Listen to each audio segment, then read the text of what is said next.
là, Jérôme Choquette. La deuxième, vous vous souvenez qu'il y avait une deuxième hôtesse qui s'appelait Cécile Lebel. Cécile Lebel. Cécile Lebel était exquise aussi. Oui. Roger Beaulieu était fantastique, comme d'habitude, avec Henri Bergeron. Et puis, maintenant, il y a une chose qui est arrivée, c'est que Cécile Lebel, les gens s'en souviennent, vous dites qu'à la gang, on sait tout, mais on ne veut pas briser les mémoires non plus, là. Hein? C'est qu'il y avait eu, paraît-il, il y avait moins de paparazzi artistique dans le temps. C'est qu'il y avait eu, paraît-il, un party. Et puis, du jour au lendemain, Cécile Lebel était disparue de la circulation. Là, on n'a jamais eu... Il y avait eu des rumeurs que, paraît-il, qu'elle avait été défigurée, puis qu'il n'avait pas été question de décès. Puis malheureusement, la partie de pêche avait mal tourné. C'est ce qu'on disait dans le temps, je pense que c'était l'unique radio au monde. On n'avait pas Éco-Crevette dans le temps, malheureusement. Mais c'est qu'on n'a jamais vu, on n'a jamais pu savoir qu'était devenue... Elle est disparue subitement pour n'être jamais revue. Oui. Là tout était incommunicato. Monsieur, on ne savait plus rien. Puis on ne l'a jamais su non plus, puis vous ne le savez pas plus aujourd'hui.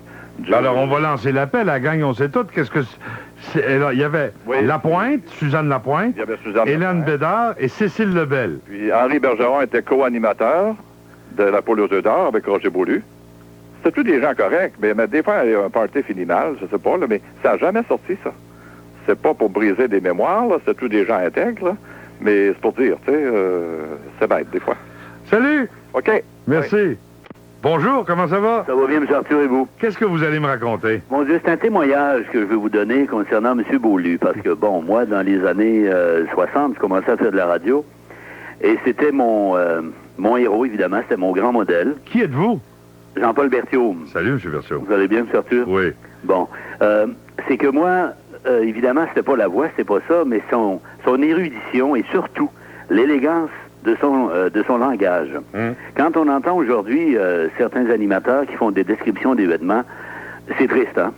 Alors lui, il avait une façon de parler, il répétait jamais les mêmes mots, il n'y avait pas de mots mauvais non plus, il y avait une élégance extraordinaire et surtout une érudition spectaculaire. Je me disais, bon, si un jour j'arrive à avoir la moitié de ce que lui fait, là, ce sera vraiment merveilleux. Et je ne sais pas s'il existe encore de modèles comme ça aujourd'hui, je ne suis pas certain.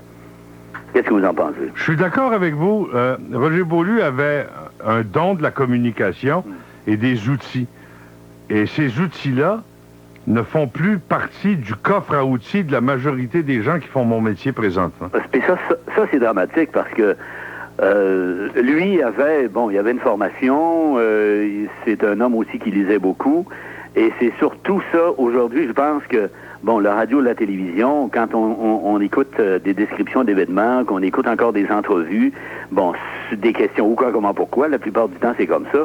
Alors, lui, allait chercher des choses nouvelles, et la façon dont il animait aussi avec Jacques Normand à l'émission Les Couche-Tard, lui était le modérateur, l'autre était le gars qui faisait toutes sortes de choses, lui était le modérateur, mais c'est surtout... Oui, le rôle de Roger Beaulieu dans Les Couche-Tard, c'était de se décourager, de s'étonner, de s'offusquer des excès de Normand, qui, lui, avait l'excuse de toujours avoir l'air pacté. Oui, c'est bon. Oui, c'est c'est ça. Hein? On disait, oui. M. Normand, évidemment, il a dit ça, mais c'est parce que... Mais je me souviens pas... Il me semble que je me souviens d'une entrevue avec Beaunard-Arsenault que les deux avaient faite, qui nous avait fait pleurer de rire. C'est possible. C'est ça. Je pense que aujourd'hui, les gens qui font le métier que vous faites et que j'ai fait pendant plusieurs années, devrait faire des efforts là, pour améliorer le langage, parce que moi j'ai toujours dit une chose, si je parle aux gens qui m'écoutent à la radio ou à la télévision, je dois pas être pire qu'eux autres, mais je dois être au moins un barreau au-dessus, parce qu'ils vont m'écouter, ils vont apprendre en me disant des choses, mais je pense qu'aujourd'hui c'est pas ça. Hein. Bonjour M. Berthiaume. C'est le nivellement par le bas. Merci. Bonjour. Il est 11h50, nous allons faire une petite pause. Vos souvenirs viennent de remplir mes lignes. Bougez pas, je reviens. Il est 11h52. Puis, écoutez, mes lignes sont pleines, je suis mieux de vous parler. Bonjour! Bonjour, M. Arthur. Qu'est-ce que vous allez me dire? Moi, à ma mémoire, là, ça fait assez longtemps, à Québec, il y avait M.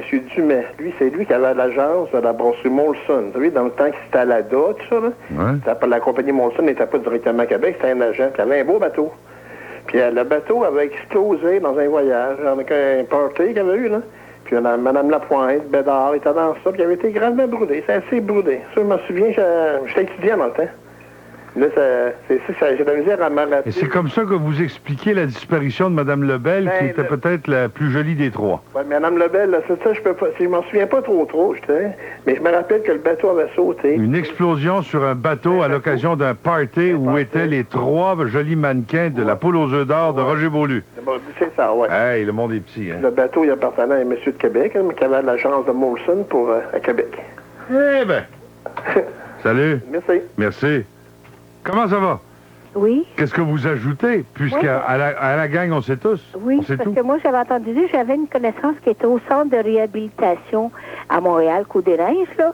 Et puis, c'est un parti qu'il y avait eu à la fin de... Puis, ils sont ramassés parce qu'ils ont été asphyxiés par les gaz. Et puis, ils sont échoués dans les îles de Sorel. Et puis, elle avait été transportée là, puis malheureusement, son corps a été jugé inapte. Je sais qu'elle a été transportée au centre de réhabilitation de Montréal.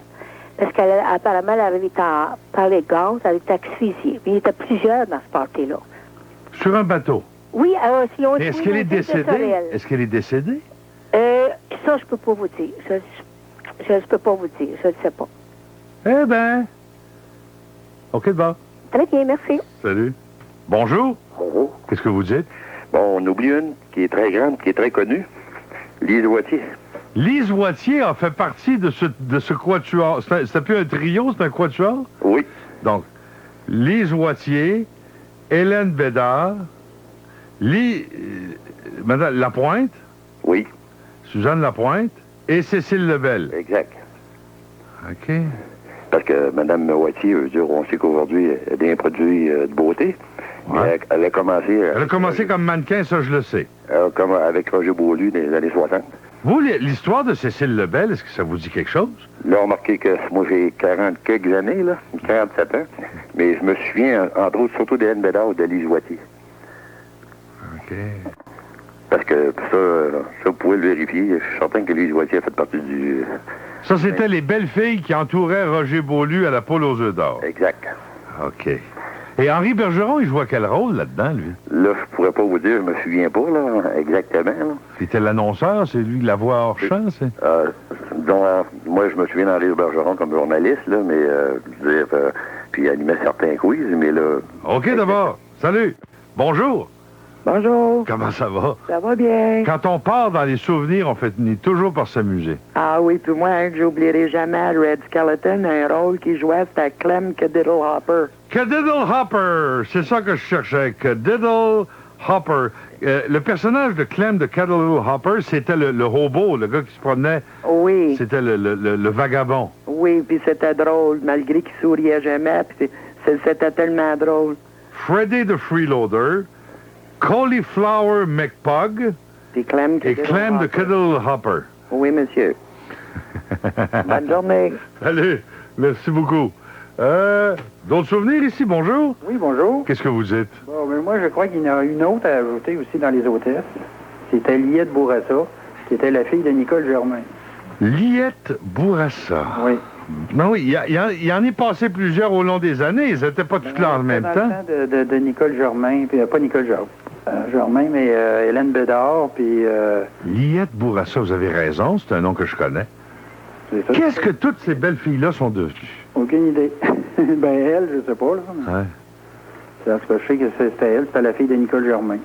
Est-ce que vous vous rappelez qu'au mur, il y avait comme des cages à poules avec des œufs dedans puis des enveloppes? Puis quand ils fermaient les supports, là, les tablettes, là, les poules se faisaient brasser. Oui. Il y avait des vraies poules là-dedans. Il y avait des vraies poules là-dedans. Oui. Mais que quand on frappait le gros lot, on entendait un coq chanter. C'est ça. Puis il y a même une poule qui a déjà pondu un œuf, où c'est arrivé plusieurs fois, je crois. Salut! Bonjour. Merci. Bonjour! Allô? Oui, bonjour. Comment ça va? Oui, M. Arthur. Qu'est-ce que vous dites? Je dis pour Mme Lebel, moi, ce que je sache, là, elle est décédée en même temps que M. Dumais, qui était le propriétaire du fameux bateau, là, lors de cette réunion-là. Et les autres s'en sont sortis, là, Mme Lapointe et tout ça. Mais Mme Lebel et M. Dumais sont décédés. Ils sont décédés lors de cet accident-là. Lors de cet accident-là, ils ont été asphyxiés sur le bateau de M. Dumais, qui était distributeur de Molson à Québec à ce moment-là. Ah, qui est allé se promener avec les jolis mannequins de la poule aux œufs d'or. Mais c'était de la représentation. Est-ce que Molson commanditait la poule aux œufs d'or? Peut-être. OK. Je me souviens pas. Je vous salue. Bonjour. On a comme ça évoqué le décès d'un grand homme qui a fait sourire et fait plaisir à des générations de Québécois, Roger Beaulieu. Moi, je vous ai parlé de la poule aux œufs d'or parce que j'ai vu pendant des années mon père s'esquinter à écrire les questions de la poule aux œufs d'or. Ensuite, on a parlé des mannequins qui étaient là. Puis finalement, on est allé un petit peu plus loin. À la gang, on sait tout. Faut qu'on se parle, par exemple.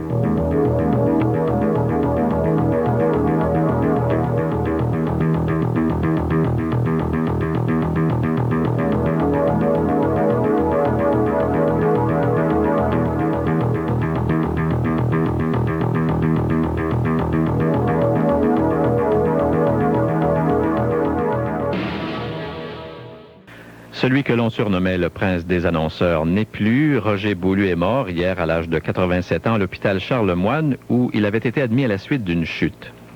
Sa carrière à la radio et à la télévision s'est étendue sur plus de 50 ans. C'est à la radio de Radio-Canada qu'il a fait sa renommée. Du début des années 30 jusqu'en 1960, Roger Beaulieu a décrit tous les événements de prestige. C'est toutefois la télévision qui l'a consacré avec le talk show Les Couche-Tard en compagnie de Jacques Normand. Et on a fait ça pendant 10 ans, figurez-vous. Et on a eu des invités remarquables. On avait des invités, on avait des gens comme Maurice Chevalier, par exemple. Suzanne Lapointe, hôtesse de cette émission, parle d'un homme d'une grande culture. C'était un homme d'abord qui était d'une érudition extraordinaire. Il savait tout. Et quel exemple pour la relève. Roger Beaulieu était vraiment parfait au point de vue langage. Monsieur Beaulieu s'était retiré en 1991. Carl Gilbert à Montréal. Radio Star Montréal, CKVL 850 AM.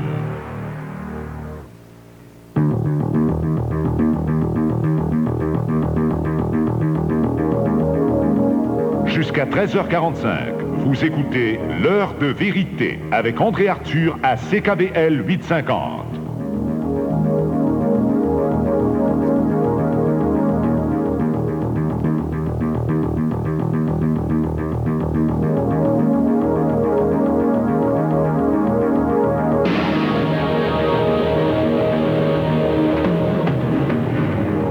Personnes meurent, ou du moins on apprend leur mort en même temps, puis soudain, les souvenirs qui apparaissent, toujours par groupe de 3, hein. Bing bang, bing bang, bing bang. Guettari, il est mort samedi, puis ils s'en sont aperçus juste mardi. Lui, personne ne nous a appelé pour nous donner des souvenirs de Georges Guettari. C'est lui après le spectacle qui dansait avec son pianiste, mais c'était Charles Trenet. En tout cas, Guettari qui est mort. Red Skelton, le clown triste des Américains qui, pendant des années, les a fait mourir de rire avec ses 3 personnages, en particulier à la télévision. Il y avait le Red Skelton Show. Il y a une anecdote extraordinaire au sujet de Red Skelton. Son émission à CBS avait été cancellée alors qu'elle avait beaucoup de succès et sans qu'on ait jamais su exactement pourquoi, ni lui ni nous. Quelque temps après, il avait reçu un prix et il s'était présenté pour le recevoir et la salle s'était levée collectivement pour l'applaudir. Ils les avaient laissé faire pendant quelques minutes, mais à un moment donné, il commençait à être tanné. Alors il leur a dit de s'asseoir.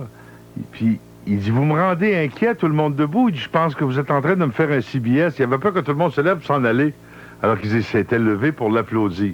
Skelton avait inventé 3 personnages qu'il a présentés à la télévision dans son émission à CBS. Il y avait Freddy the Freeloader, totalement allergique au travail. Cauliflower McPug. Cauliflower, c'est chou-fleur. C'est un boxeur à la retraite qui est resté sonné. Et Clem the Cuddle Hopper, qui lui est un hobo qui parcourt l'Amérique en voyageant dans les trains de marchandises. Ces 3 personnages-là, règle générale, pouvaient faire un spectacle complet avec 10 mots. Ils parlaient presque jamais. C'était le clown. Red Skelton est décédé en fin de semaine. Et Roger Beaulieu, qui a été pour au moins 3 générations de Québécois le symbole de l'excellence en radio-télévision. Et les souvenirs nous sont arrivés de partout. Bonjour!